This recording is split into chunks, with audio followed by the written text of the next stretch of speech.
ভারত ও পাকিস্তানের মধ্যে সিন্ধু পানি চুক্তি হয়েছিল আন্তর্জাতিক মধ্যস্থতায়, তাই এটি একটি আন্তর্জাতিক চুক্তি।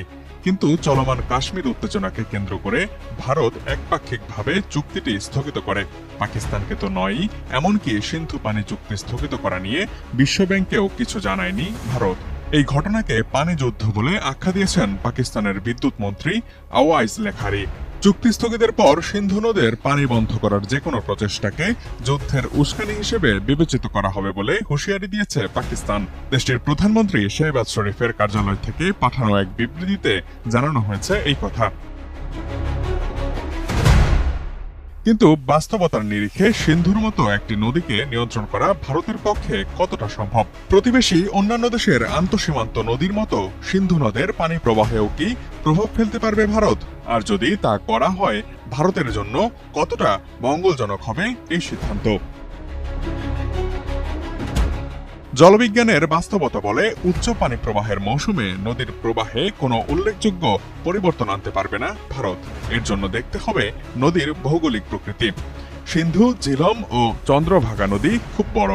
মে থেকে সেপ্টেম্বর পর্যন্ত যখন তুষার গলে এই নদীগুলোতে কোটি কোটি কিউবিক মিটার পানি প্রবাহিত হয়। ভারতে এই নদীগুলোর উপর কিছু অবকাঠামো রয়েছে, যেমন বাগলিহার এবং কিষান গঙ্গা বাঁধ। তবে এই স্থাপনাগুলো এই ধরনের পানি ধারণ করার মতো করে ডিজাইন করা হয়নি। এগুলো হলো পানির প্রবাহ ভিত্তিক জলবিদ্যুৎ প্রকল্প, যার পানির মজুদ খুবই সীমিত। এমনকি যদি ভারত তার সব বাঁধ থেকে পানি ছাড়ার সময় সমন্বয় করে, তবুও কেবল প্রবাহের সময়সূচি কিছুটা বদলাতে পারবে। পশ্চিমাঞ্চলীয় নদীগুলোর উচ্চ প্রবাহের সময় সেগুলোর প্রবাহ পরিবর্তন করা খুবই কঠিন। এতে ভারতের নিজস্ব উঁচু অঞ্চলে বন্যা হতে পারে।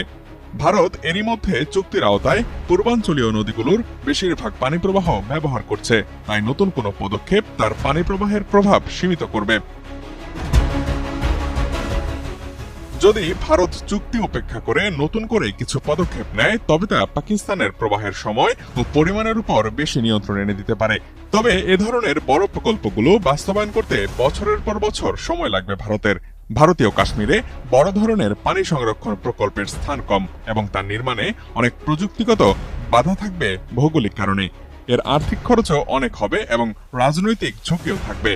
আজকের যুগে স্যাটেলাইটের সাহায্যে এসব কাঠামো অদৃশ্য রাখাও সম্ভব নয়।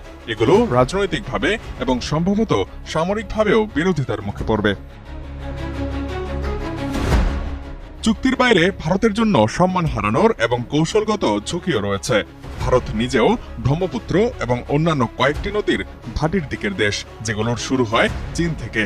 বিরোধপূর্ণ চীন যদি এক্ষেত্রে মিত্রভাবাপন্ন পাকিস্তানের কারণে নদীগুলোতে অতিরিক্ত নিয়ন্ত্রণ নেয়, তবে উল্টো বেকায়দায় পড়বে ভারত নিজেই।